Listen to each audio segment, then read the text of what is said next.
Okay. First, all right, let's read the quotes from the first pages. Okay.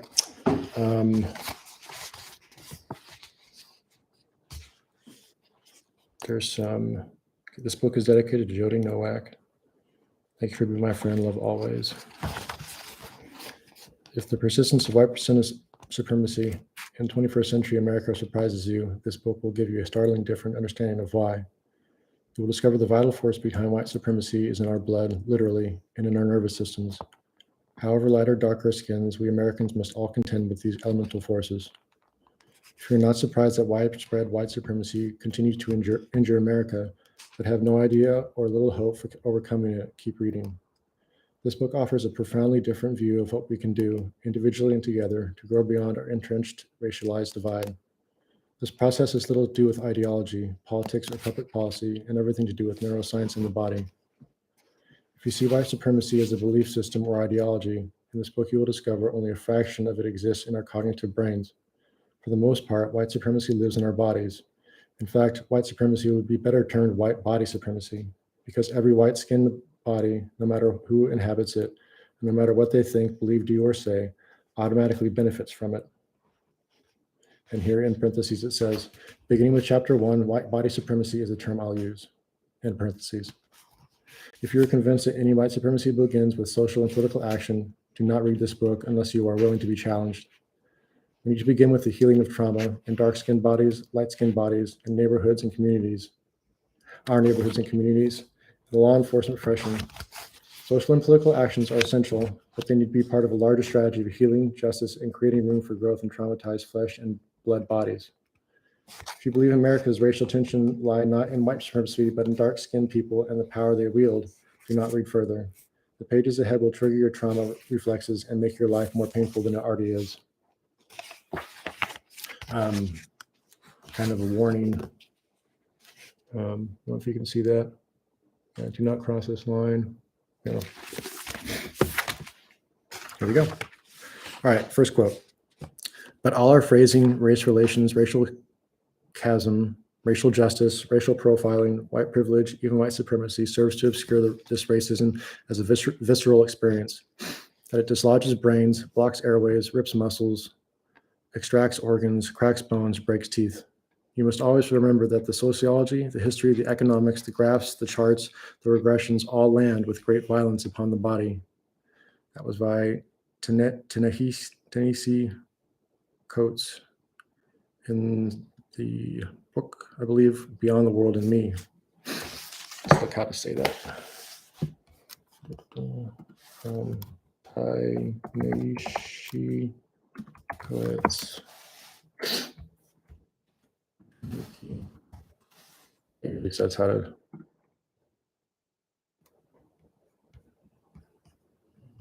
All right. It says Ta-Nehisi Paul Coates. Man, I wish I knew how to say that. Okay, here we go. Ta-Nehisi. I need to learn how to use that. It's an American author and journalist. He gained widespread readership during the time as national correspondent at The Atlantic, where he wrote about cultural, social, and political issues, particularly regarding African Americans' white supremacy. Let's see here. Cool.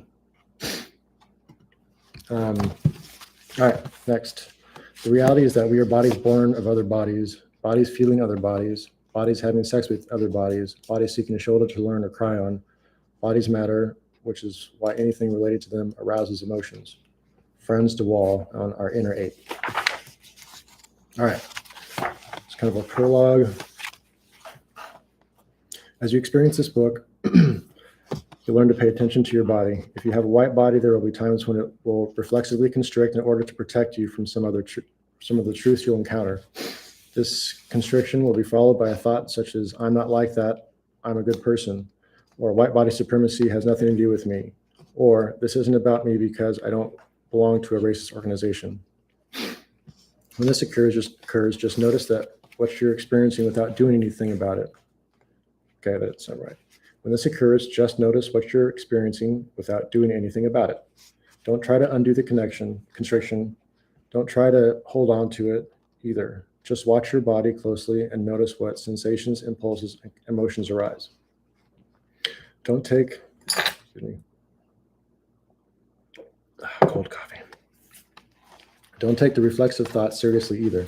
Don't try to support them. Don't debate them. Don't act on them at all. Just observe them as they arise and note any images or other thoughts that may follow. If you have a black or other dark body, there will be times when your body will experience a sudden shock of recognition or understanding. Things you hadn't fully grasped before may suddenly become clear. This might be followed by a rush of energy in the form of joy or anger or outrage or a sense of clarity and rightness. Let yourself experience these sensations fully, but don't hang on to them. Let them move into it and through your body like a wave, then let them go. If you're a public safety professional, you may experience both sets of sensations and thoughts. When one appears, allow it to flow fully into your body and mind without doing anything about it. Then let it go, like a steady shrinking image in your rear view mirror. What's your profession or skin color? As you read this book, at times you may sense profound hope, relief, or both. Let yourself fully experience these as they arise, then let them go as well. All right, I'm not sure if these streams save, but I'm going to do these in like short little things, so you can just listen to one and then listen to the next one if you want. Next time.